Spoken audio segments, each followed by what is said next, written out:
What you on there? Is it just water? No, it's my little drink, but it's room temperature. Oh, is it? Basics. I forgot to put my water in the fridge. Oh, completely. So I've got a room temperature drink. It's not the one that is it. Do you know what I mean? It's nothing worse. In 2025, room temperature drinks. There's no excuse for room. What drink can you have room temperature? Milk room temperature is a war crime, right? Okay, that's fair. Yeah, that's weird. A brew room temperature. I hate when a brew goes. I hate that time, right, when you have a brew and it's not quite cold, but it's not hot enough. Room temperature. Yeah, There's no drink. I want to drink this. You can't convince me that there's a drink that needs to be consumed room temperature. None. Get involved in the chat in the comments. They got to be cold, or they got to be burn your mouth off. Yeah, that's it. You can't. I think you might have made a point there. Even like my faves, Pepsi Max Cherry, is not the one when it's room temperature. It needs to be cold. But it can't be too cold. I don't like it with ice. Not just nailed it, but I don't drink it. So what's he said? There's actually now quite a few people have gone with it as well. Red wine. I don't see. We're Philistines. Well, I'm a recovering alcoholic and you're a Philistine. So we don't really drink red wine. What does that mean, by the way? Philistine. Yeah. Isn't that someone that doesn't like appreciate culture? I know, Google it. You got the internet right at your fingertips. I'm doing a Joe Smith because you know, you don't know. You know when you have a bit of gossip, right? And you gossip and you slag someone off or you criticise them behind the back. Don't do it with Ronaldo Brown. Because he'll wait till you're on a live and then tell him. Which is what he did with Joe. He stitched me up. Because he said to me the other week, man, don't you like on the Paddock podcast how Joe's got like the internet there, he's got the laptop, and whenever you're arguing with him, he'll go on like, you know, the internet. The internet and back his point up with some stats. And I was like, I just sort of went, yeah, I get what you mean, like, you know, fair enough. Anyway, we were on a live. He said, oh yeah, me and Jay were talking about you. We were moaning how you always cheating and arguing. I was like, right, all right, cheers for throwing us both under the bus. So, yeah, I'm from Droylsden, right? I don't think there's ever been a red wine drinker, apart from birds. Right. Because they get stuck into it, don't they? Apparently, though, you appreciate red wine as you get older. Because I remember a few of my mates... Is that because all of the value and like happiness in your life has disappeared? Yeah, that. And the fact that you want to pretend you're getting more mature. You sitting on the park bench with your can of Stella... Not the same, is it? Sitting there with a glass of wine, you look cultured. Especially if you cross your legs. Yeah, you look like, you're just sitting there, enjoying the scenery, making the most of it all. Where if you're sitting on there with a 2 litre bottle of white lightning, you just look like a chav. What am I doing? Philistine. Someone will probably know. This is the brew. We've got a very cultured and educated... right, okay. It's an ancient Aegean people who settled in southern Canada. No, I don't think that's what... And didn't like red wine. Yeah. It's German. Yeah. It comes from the term Philister to describe a person who was not trained at university. Right. Well, technically, it's half right. I didn't graduate, so... Did you not? What did you do at uni? Quantity surveying. Oh, yeah. I knew you did quantity surveying. Is that where your spreadsheet things come in? Yeah. Me. I always rattles me that because Steve loves... I hate spreadsheets, yeah. Got a black belt in it. I know. And you have. And I remember you showed me things on spreadsheets and it was like man discovering fire. I was like, I didn't know you could do that. Because I hate them. Just write on a piece of paper or on a note and just use Word documents. You don't need a spreadsheet. But yeah, you're a big fan of him, and I wondered why you'd done that. I thought it was something to do with the army, and then you remember you telling me no, it's because you're a quantity surveyor. Is that post-army or pre-army? No, the army does use spreadsheets. I wonder if there's a different system that they're on now, a bit of software, tracking vehicles, Liam Crovers serviceabilities. Liam Crovers says... Sorry, everyone who's served. Go and get your shit first paraded. Why we're first parading stuff on a Monday when it's not going anywhere? Just fucking do it because they need you to do something and we're paying us loads of money and we can't just fucking play on the PlayStation all day, so you better go and pretend to do some fucking work. Exactly. Liam Crovers says Steve can read a map and that. You can read a map and that, can't you? Yeah, I mean, I spoke about that this week. It's a perishable skill, but it is one that I find very intuitive, and honestly, this is not good content. Sorry, we don't bother with what I can read the fuck out of a map. Yeah, see, I can't. I'm terrible at that. Like, I'm old enough to remember when I used to have to use an A to Z when I started reporting because sat-navs weren't... They were a thing, tom-toms and that, but not everyone had one. And I used to get myself in the right pickle and get all confused driving around the back streets of Lancashire and just completely fucking lost. I used to do orienteering. Did ya? Yeah, which is about as nerdy as spreadsheets.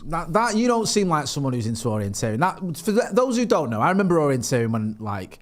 It was a thing, wasn't it, where... Well, you explain what it is, because I'm just going to make a pig's ear of it. Go on. Well, Army Championship orienteering is not probably the same as like civilian orienteering that you might do in a Scouts or something like that, where it's like you are walking at 2.5 miles an hour and you've got some butties in a bag and probably a cagoule of some sort and gloves, and there's a group of you all in multicoloured waterproof jackets and that.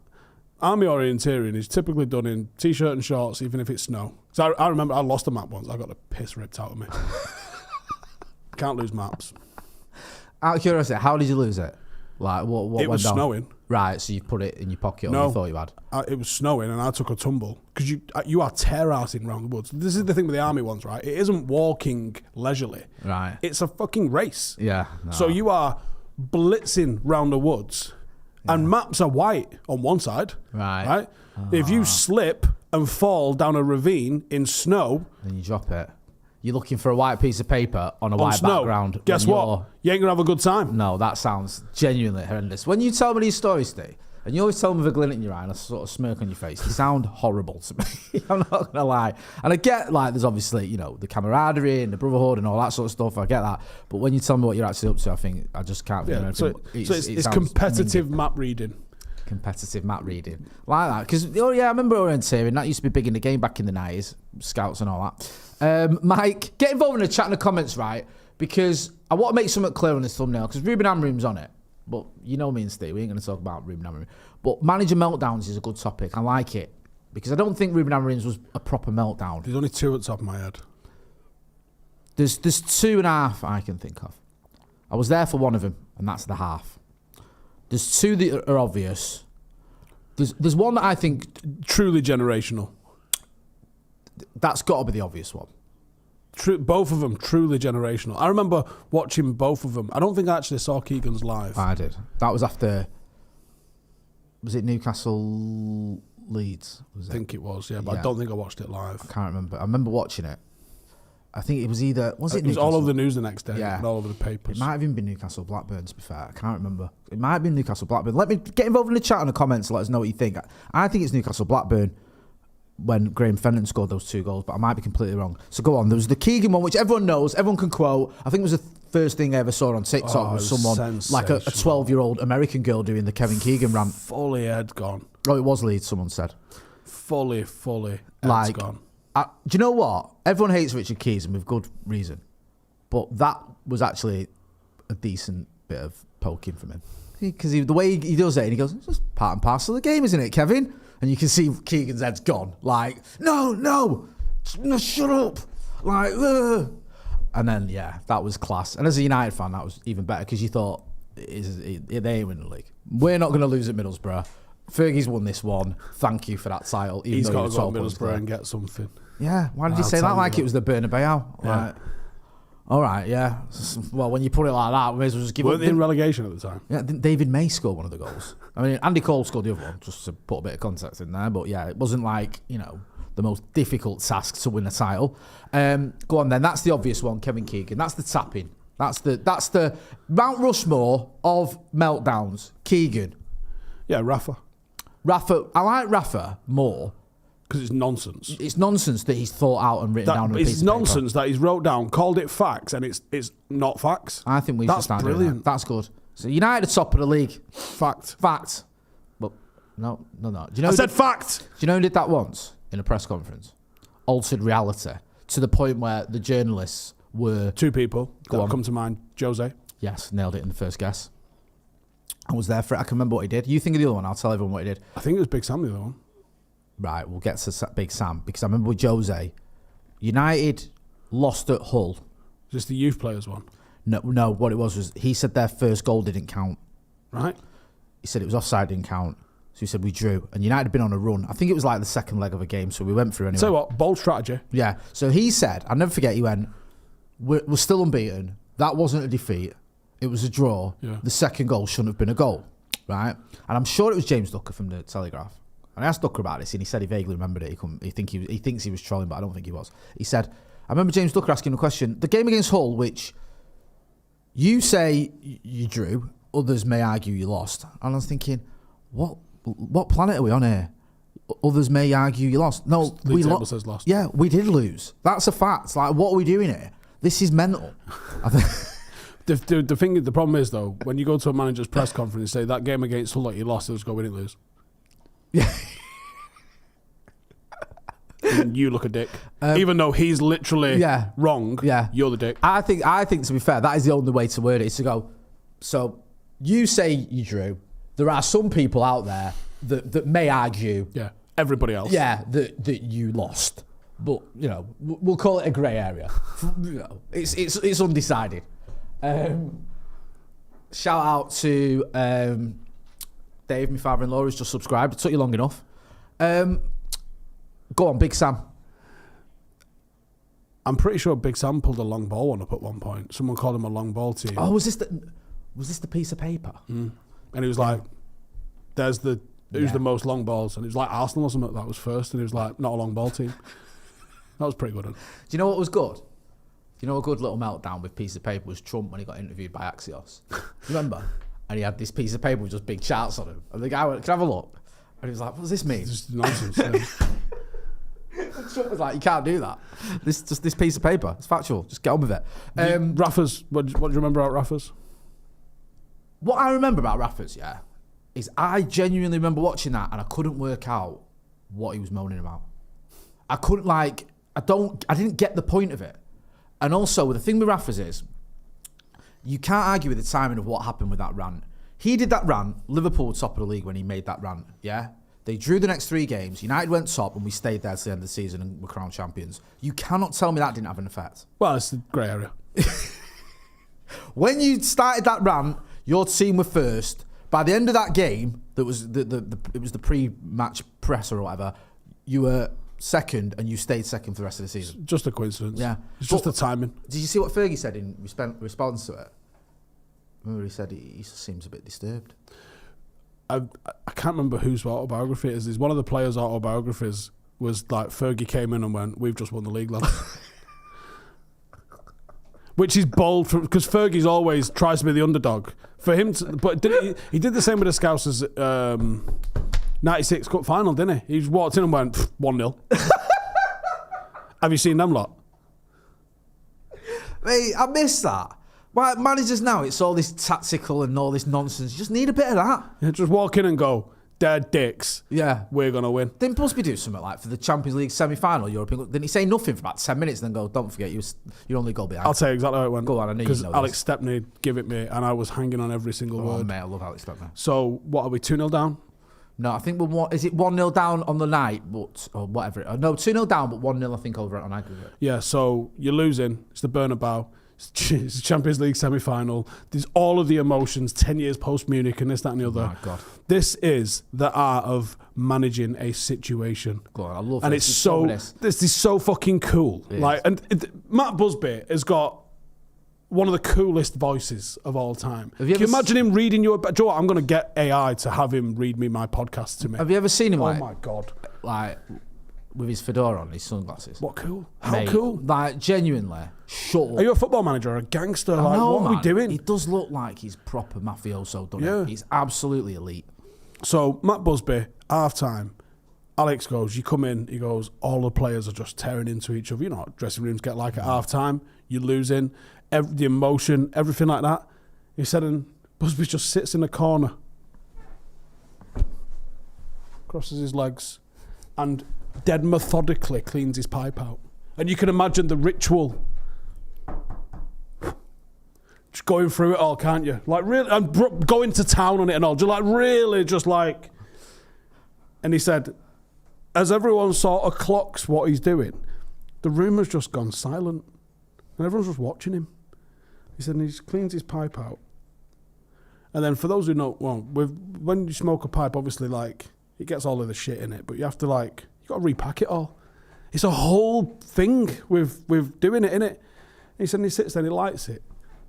Half time in the dressing room. Takes a big old drag. You know you're all good players, right? What's the dramas? Just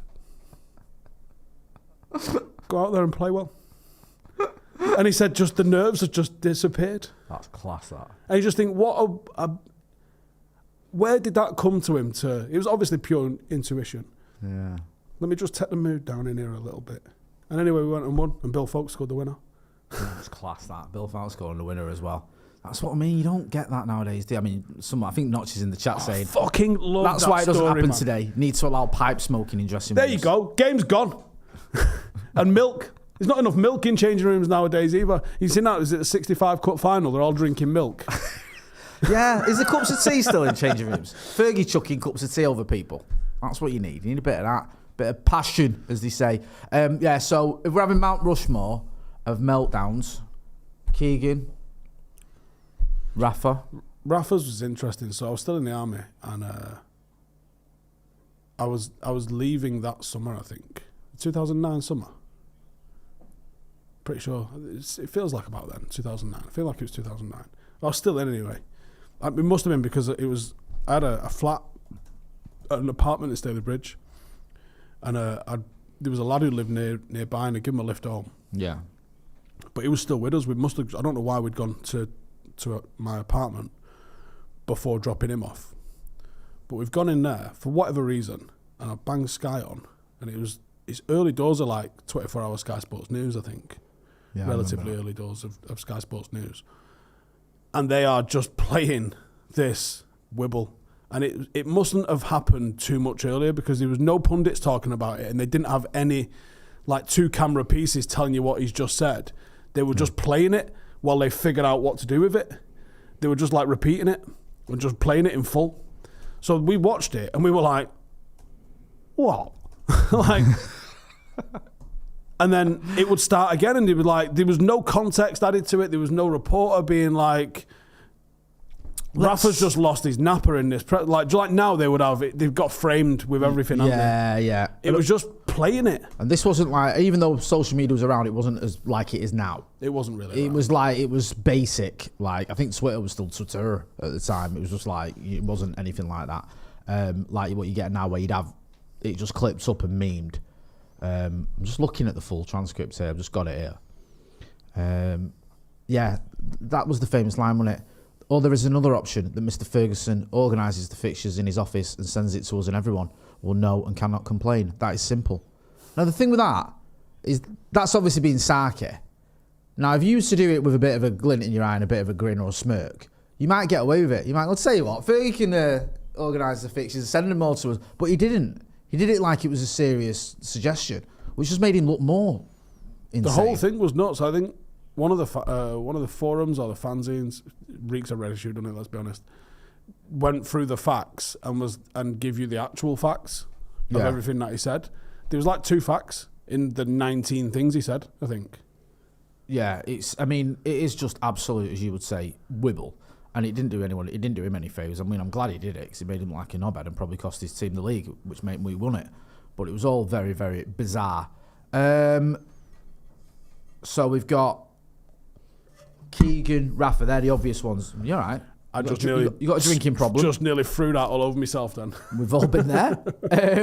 What other rant or meltdown?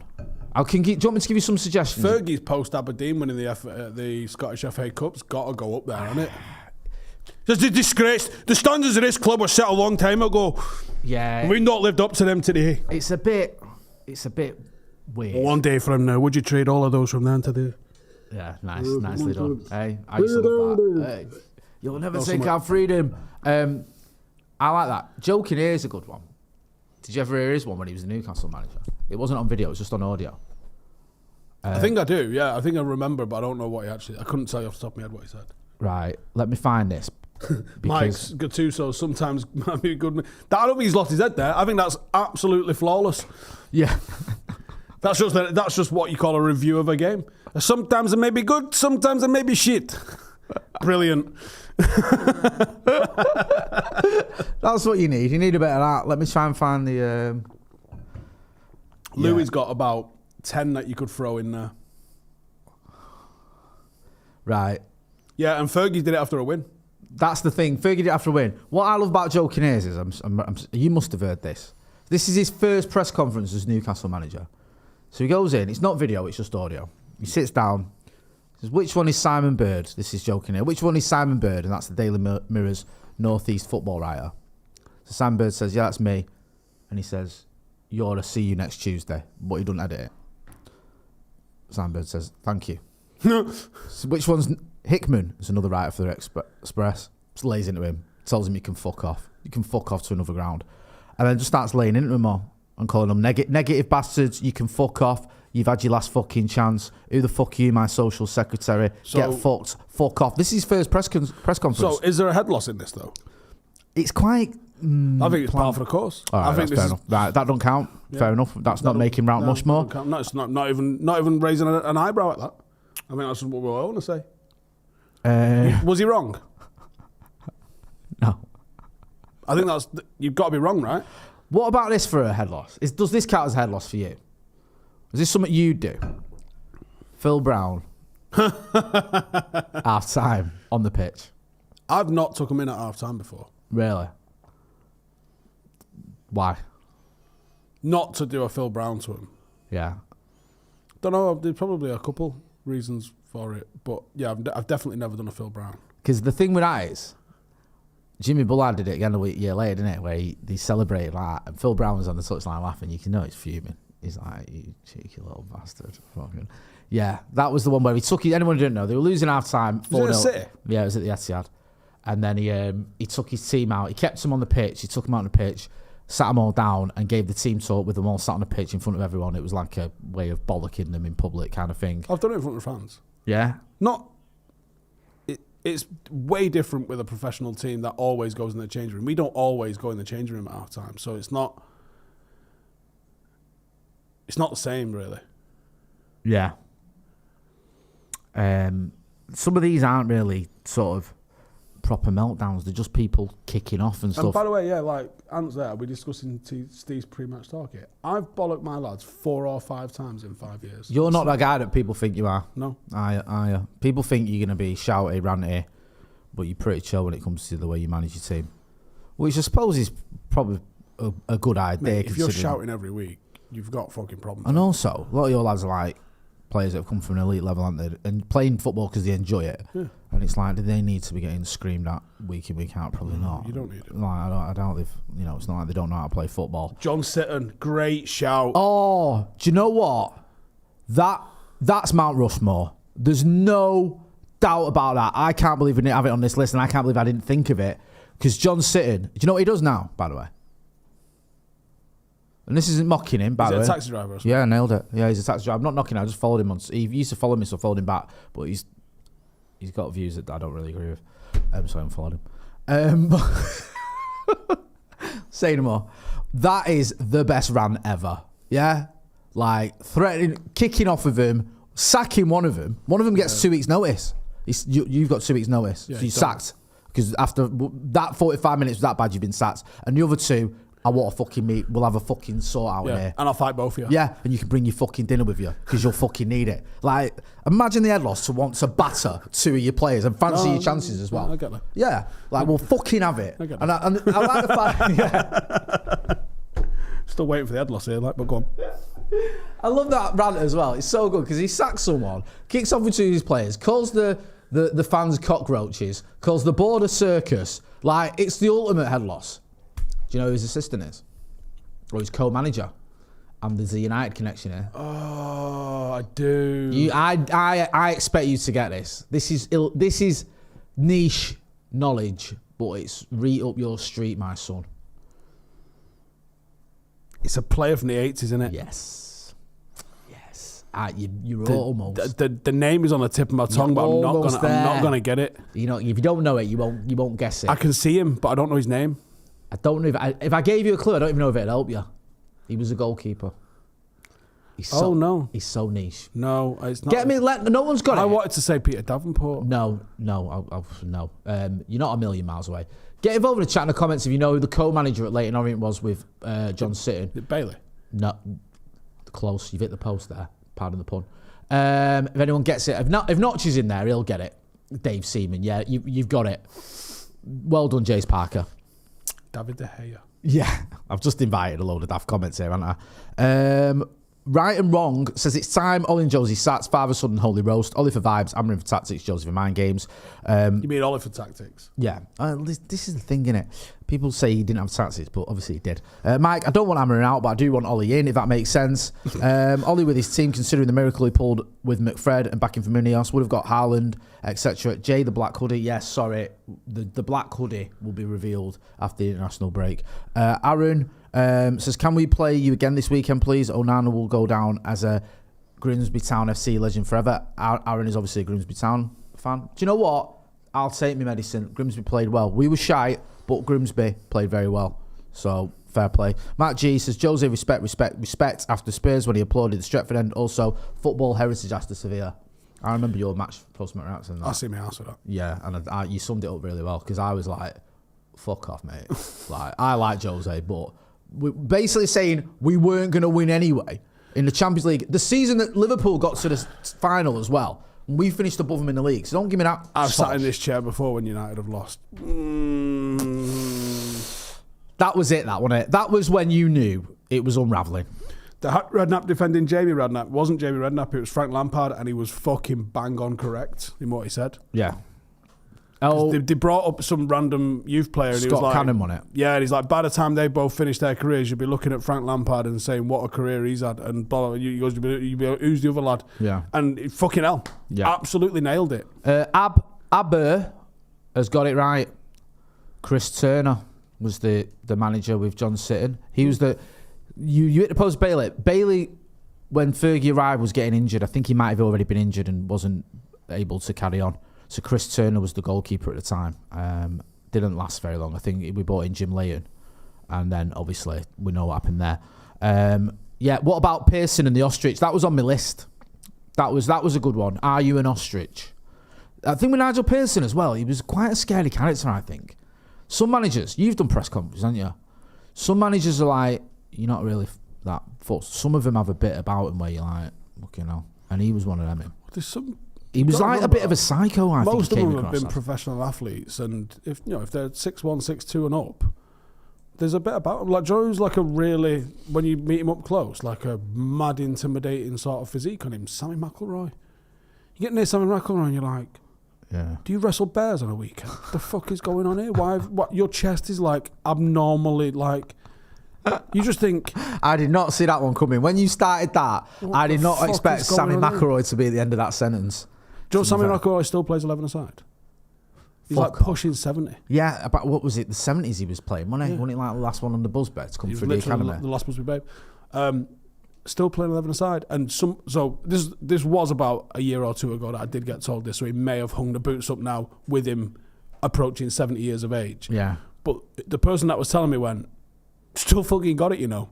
Not so much legs, but like sends it all over the fucking and gets stuck in. And you're like, can you imagine like having a fucking scrape down the outside of your calf and someone like, what happened to you? Like Sammy Mac. Sammy Mac left one on us. When? What year were that? Oh, this afternoon. Well, you've had Chucky down at Paddock, haven't you?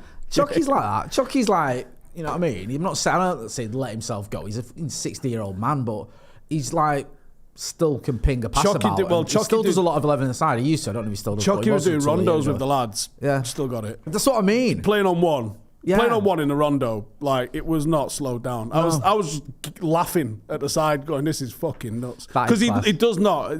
He looks like he fucking leads walks in the Lake District at the moment, doesn't he? Yeah. He does not look like a professional footballer with his hair and all that lot. So when he's wearing like a fucking parka and football boots and shorts, like that's what he came to training in, and was still fucking playing on one touch. Like, yeah, he's absolutely mental, but still got it. I think we need to get Chucky on here soon.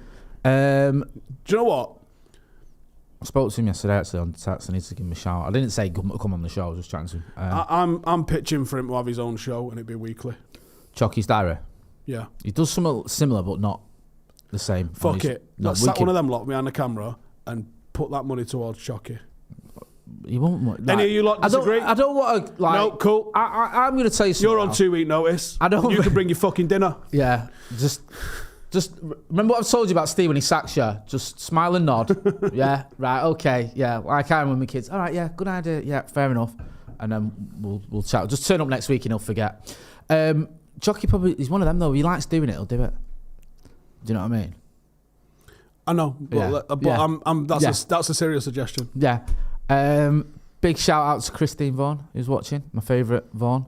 Anna L says, are we discussing pre-match, Steve's pre-match talk here? Yeah, we've already done that. Fungi me too. Fungi to me. So where does Howson go on Mount Rushmore? The what? The Mount Rushmore of what? Head losses. I've not had one. I mean, I probably have had one. You must have had one. I think you've had one. I know when you've had one. And the mad thing is, well, there's the obvious one, but that weren't a head loss. That was just you sticking up for yourself. Yeah, should we say? But I can't believe you had to think about what I was on about then. I could see the cogs turning. I've had about 6 red cards. Yeah. In the last 5 years. But the one I'm thinking of was the one where you weren't there. I think that was a bit of an head loss. Which one? The one where you were giving tactical advice on a phone that was being, at one point, ran round the pitch. We had a conversation about that this week. Right. So there was a player I wanted substituted quite aggressively. Yeah. So I was on the phone. I was banned. It happens.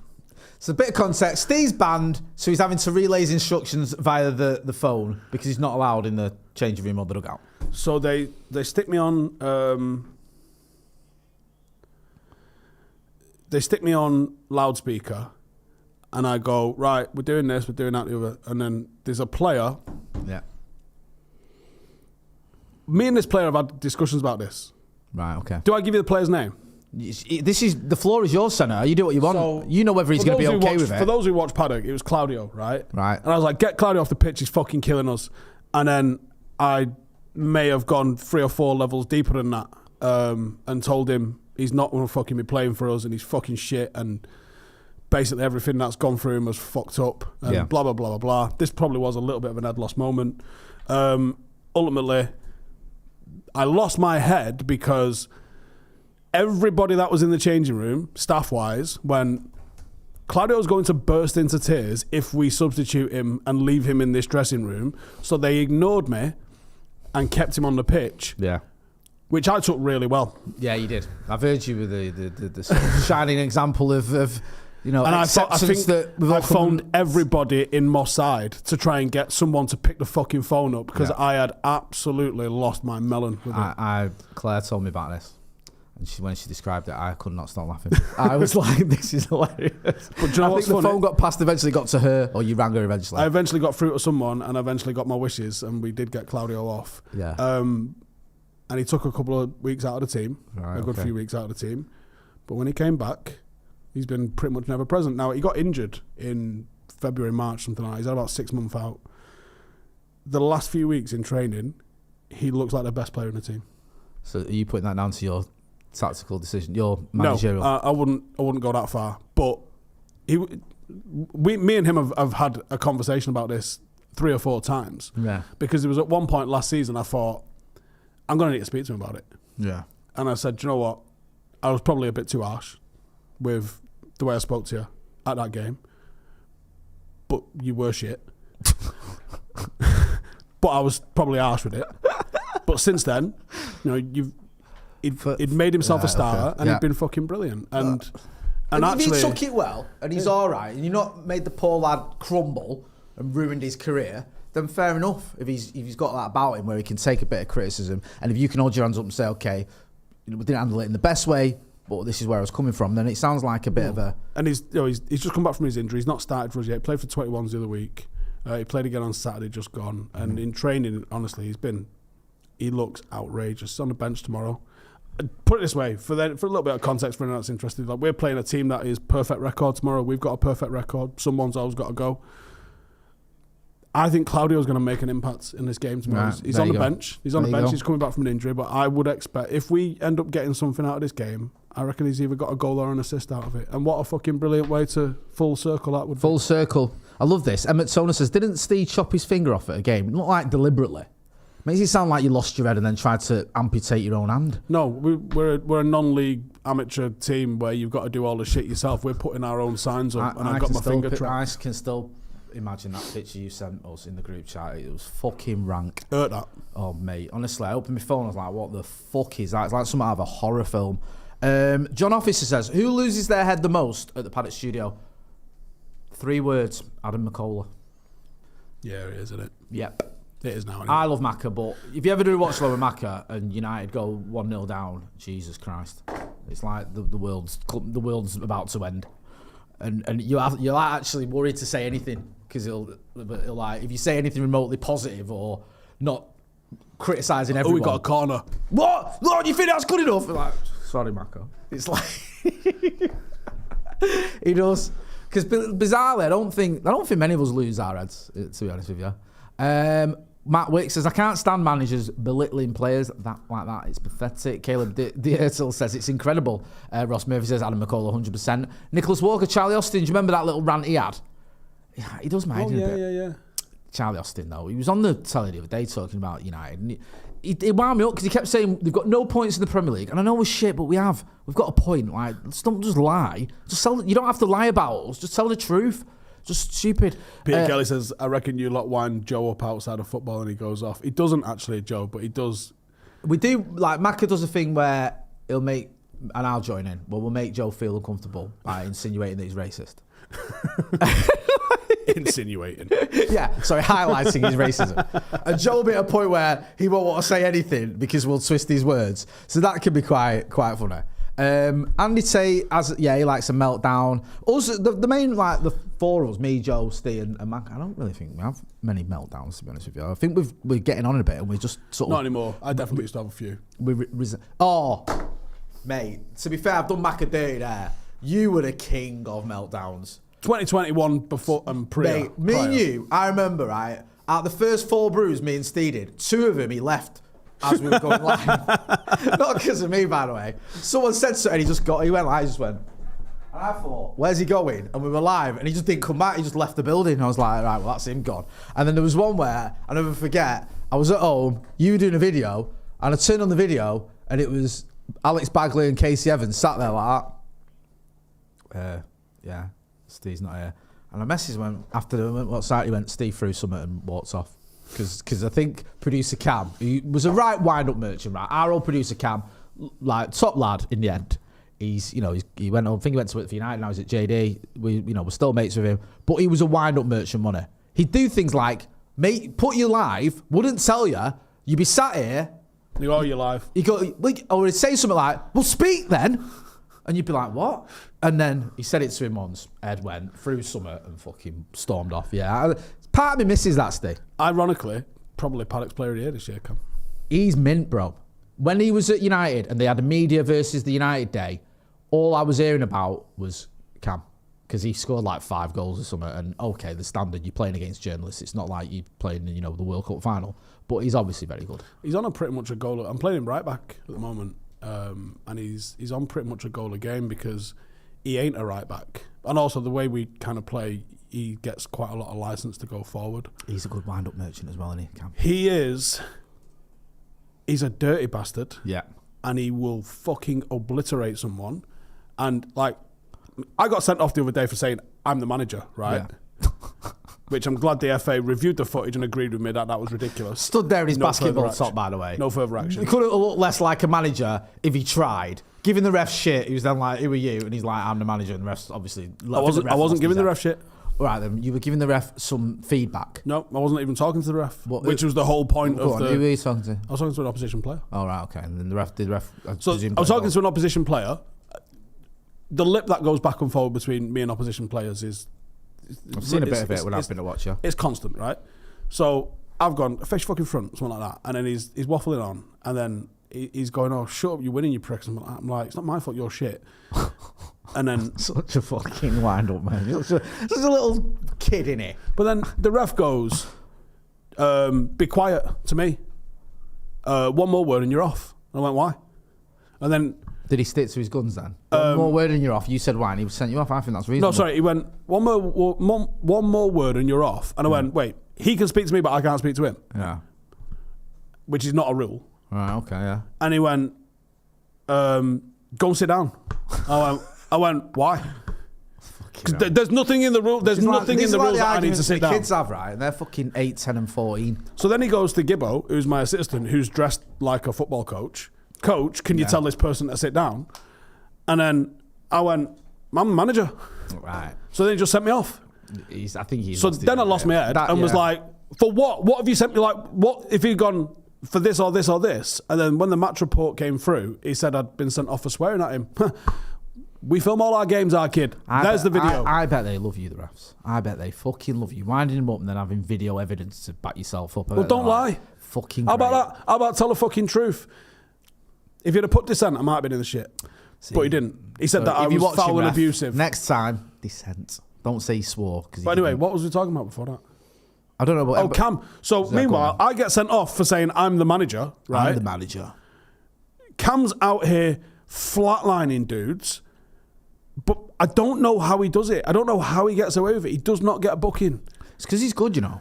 It's because he's not like, he doesn't look like a thug. He's like Messi. No, he's not on Messi. It's like if Messi went around booting people, people probably give him a oblige because he's Messi. He dives not Messi level and gets free kicks. He smashes people. He's skillful. Pulls people back when they're through. Like, he's a really intelligent footballer, but he's snide with it. He's a pure shithouse. He's like Ander Herrera in Ander Herrera's dreams. When I watched, I think it was at Droylsden where it had gone off a bit and he caused it. And as it was all going off, he just walks off and just lets it go. But don't get booked. Yeah. I don't understand how he gets away with it.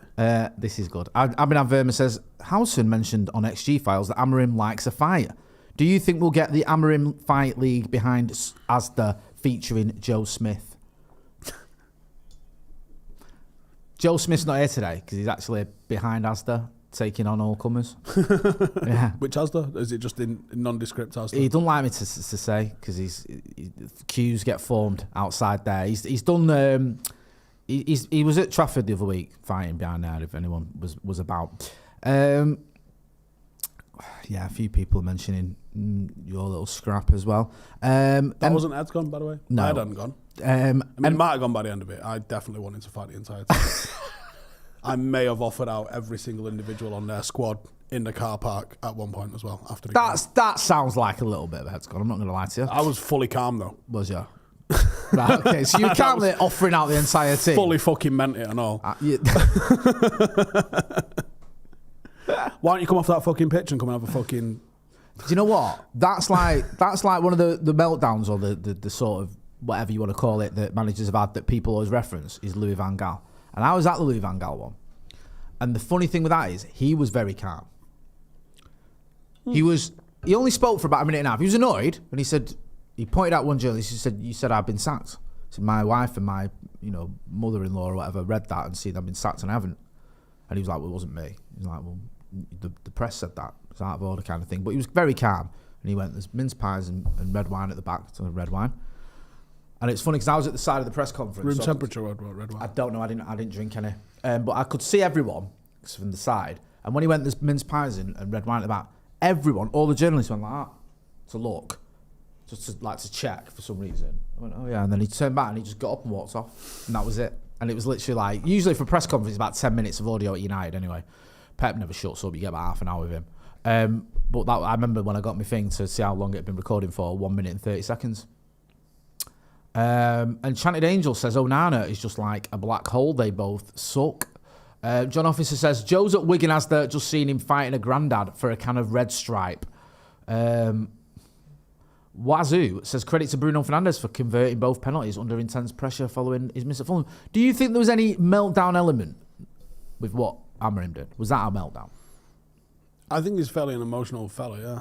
Yeah, he said that today in his presser. He said, like, there'll be times when I say I love the players, there'll be times when I say I hate him or whatever. Joe sort of nailed that on the pod the other day, didn't he? Yeah. He's going to be like that a little bit. Yeah, and you've spoke to him, haven't you? And we've seen him. It was weird because I thought I saw a little bit of that creeping in on tour, like him getting a bit annoyed. And the way he got annoyed on tour was he was just a bit brief with his answers in a press conference. And I thought, that's not like him, that. He seems a bit like, just can't be arsed with this after the Everton game. Then we saw it with the Bayern Day situation. He does about 10 interviews, though. I'm not, listen, I get it. And it's not the most earth-shattering questions, is it? No due respect. There were some good questions. Andy Mitten asked a good one and a couple of others, Simon Stone. But it's not like this is really testing the boundaries of his knowledge. But when he was... what percentage of the questions in press conference do you think he wants to go, "Oh, for fuck's sake"? Probably about 90% of them, yeah. I mean, a lot of them are just fishing for that soundbite, aren't they? They just want that one line that's going to... shit. Yeah. There's some that, like Mitten, Laurie, who has some good ones. I get it with Simon Stone who works for the Beeb, but some of them, it's like, what are you on about? Do you know what I mean? What the fuck are you talking about? What are you even? What do you expect him to say to that? And we saw it a little bit with the Onana and Bayern Deer questions.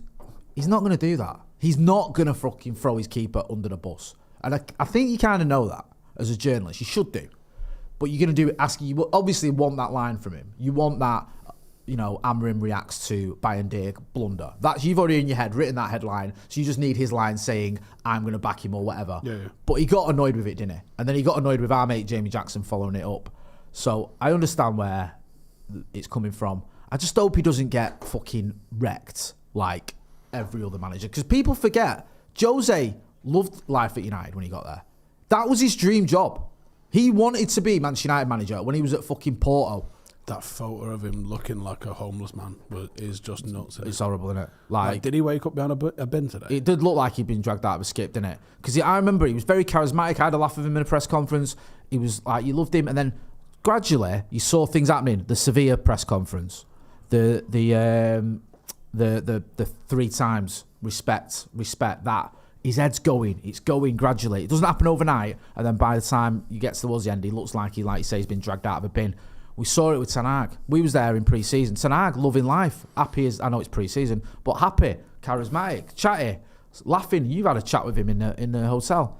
And then by the end, he's arguing. Even like, Ollie aged about 20 years when he was in. It's sad when it's to see Ollie. I didn't do an Ollie press, and I'm glad I didn't, because I don't want to see it get like that. Because it was getting a bit testy on it, because there was some questions that were going a bit further than just the football. And you could see it was just getting a bit much. Press conferences are bizarre, mate. I do not like them. I didn't when I was at Key. I remember the first one I went to was Fergie, and I remember the boss saying, "You don't have to ask any questions," and I was so relieved. Joe would be better than a press conference, and I know it doesn't necessarily suit the press for this, but the questions are that it almost needs to be ripped up and ask why for every aspect of why we do it. Why do we do a press conference? So we can hear from the manager after the game. Okay, is anyone asking questions that you want to fucking hear from? Like, the best questions are usually the broadcasters. Yeah. When the pitch side ones. Yeah. Once you get into that press conference room, this is a load of shit, right? Factually, there's not really any, even if it's the people that we like, there's not really good questions coming out of there. Do we need to rip that up and completely start again? And maybe flip it and make it mix zone or something along. Is that like? There's got to be a better way. We kind of got offered something like that once. Maybe not offered it as here it is, but that as a sort of as a question to us, if you remember, when it was like there was a discussion that went on a few years ago with us in the club, because it put some rumours to bed. People might say like, if we ever stick up for United or defend the manager, or whatever, people say it's just because you get protecting your access. We don't get any access, so that's a load of shit. We get some access on pre-season. We don't get access during the season. Not because we've fallen out with everyone, we just don't. It's not what we're about. And even when we have been offered certain access, we haven't took it because there's no point. But we got at this sort of conversation that was going on about, look, if we did get you in a press conference, how would it look? Who would you do it with? That kind of thing, and how would it be? And I think that was the sort of thing that was like, well, we're just, if we're just in the press conference with everyone else, that's fine, but are we going to get questions? Or is it just going to be, we're just sat at the back recording it, which is kind of pointless to us? And then I remember you saying, we want to do something a bit more better than what we're seeing, a bit more tactical or whatever. Because I remember Paul Rancast asked Jose a really good question about like United kept conceding late, and the way he worded it was, is it the mentality, is it fatigue? You've obviously you've looked at it. What is it? And I remember Jose saying to him, that is a really good question, because it was the first question he had that wasn't just United aren't winning. What are you gonna do? Are you gonna get sacked? Are you gonna buy anyone? It was like a proper tactical sort of thing that he'd thought about. I don't think there's enough of that, and I think that managers enjoy that when they get asked that. But I think far too often, and I've been there myself, where I've had an editor saying, get Pep Guardiola on referees. Yeah. And you've got to. And I'm sat on you weren't happy with the referee the other day. I don't talk about referees. Referees are being mistreated. There's a big campaign. I don't talk about referees.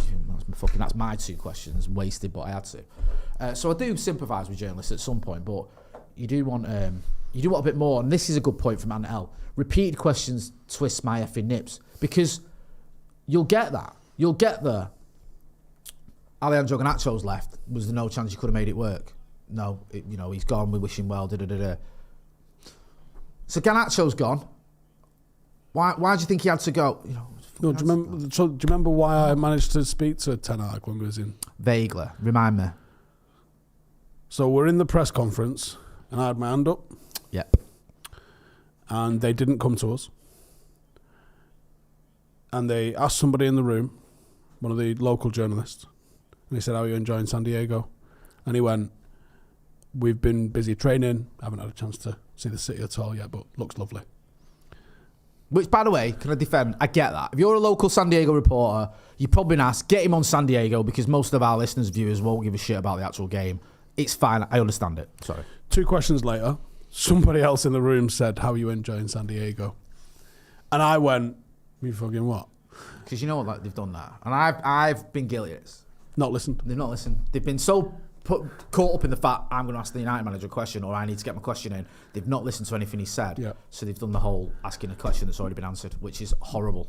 Then Andrew went to someone on Zoom, Fucking hell. and they went, "Are you enjoying San Diego?" And I'm at the back, and I went, "Oh, for fuck's sake."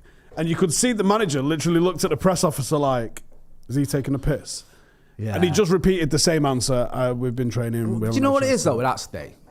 And I think that and I like the people at the media at Manchester United. I'm not going to dig at them. I think whenever we've dealt with them, they've been all right. I think maybe there's an element with that, with the press people can work a bit better with journalists or whatever, or have a bit of better understanding. Because remember when... speak to us and go, what's your question today? Yeah, what do you want to get That's him a pretty good question, actually. Yeah, go on then. We'll go to you. Yeah. Because we know they're going to that guy, and then whoever can wink at them best in the room. Yeah. That'd be a better idea, actually. That's not a bad suggestion. Well, do you know what? I think that was one of the reasons Macca got his question in on Zoom, was because it was a good question.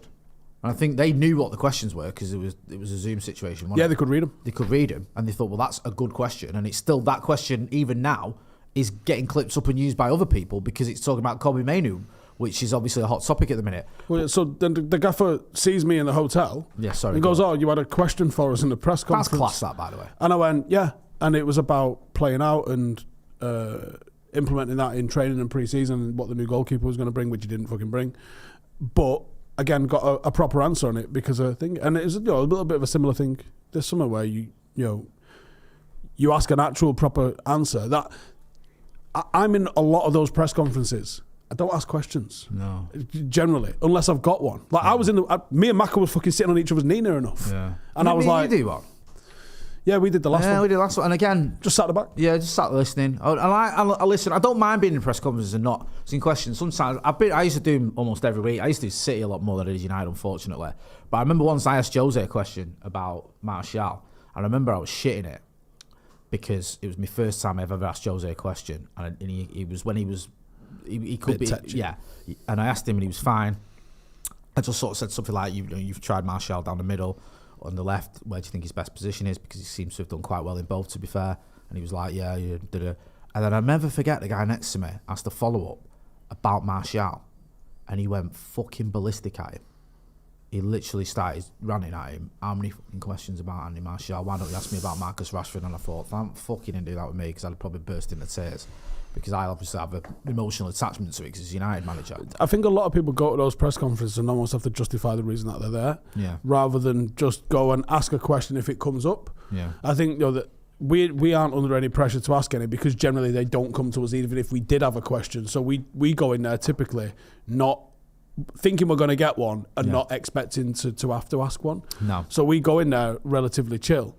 But you do see that there's some people that going in there like desperate to ask something, and actually they haven't actually got anything to ask, but they feel like to justify the reason why they're there. Remember the guy where he asked Fergie, he said it's the I don't know what it was like the Grand Prix or something this weekend, are your team going to be like the first ones out of the pits or whatever? And Fergie was like, don't fucking come in here trying to sell your channel's TV rights or whatever, or promote your channel's fucking show on a Sunday. I'm not going to fucking have it. And I was like, sorry. Like, because Fergie saw right through what he's trying to do, like, oh, we've got the coverage. So, yeah, I miss Fergie, because he just fucking laid him. Do you remember when the player after the Champions League final, the journalist after the Champions League final, asked him which Barcelona player he'd have? Fucking shut up, mate. Like, Messi just tore us apart, and he went, fucking... He said, you lot test me patience. He went, Mascherano. Fucking shut up. Do you know what I mean? Like, see, we need a bit more of that. Like, that's what I mean. At least Fergie had a bit of sense of humour with it. Hands up for the Panther says, rumour is Joe's having a scrap outside Asda with online fans having a meltdown after 3 games. Joe's had enough, went full chaos. Jesus in his ice cream outfit. Is there a clash then this weekend with you? Yeah, 3 o'clock kickoff You tomorrow. are a Pain fucking in the arse, waste mate. of space to me, son. Do you know that? So, well, hey, it could be a great weekend. go on. Sell it to me. Well, if we both win. Yeah, it could be. Yeah, it could be. Yeah. I don't know what the odds are on that. I'd probably put it more on. I'd give you probably a better chance of winning you fucking the unbeaten derby than I would have Manchester United at the minute. But it's only Burnley. We'll see. If United win and Paddock win, I'm going to try and stick it on the wife. Might as well go for the hat-trick, lads. And they say romance is dead, eh? Still got it after all these years of marriage. Go and check out. Who's the team you're playing? Go on. Clay Brown. So, sold it. Wait, tune in tomorrow for the preview. You'll like what I had to say about what's going on with Arsenal and Liverpool. Be out tomorrow morning at some point. But yeah. Check that out. Me and Ronnie talking about that. But what time's that out? We need to know, actually, because we don't clash. I don't know. Thanks for your help. Go and fucking check that out, Steve Housen. Also, transfer review is going to be out on this channel, not at the same time, because I'll make sure of that when I find out when that's out. Go and check out his channel, Stretford Paddock FC and Stephen Housen TV. You know where to find me. I'm not here for the watch along, but Joe Smith is going to be here, and we'll have all the reaction as well. So make sure you're hitting like, share, and subscribe. That's been Stephen Housen. I've been Jay Motti. This has been The Brew. Thanks for watching.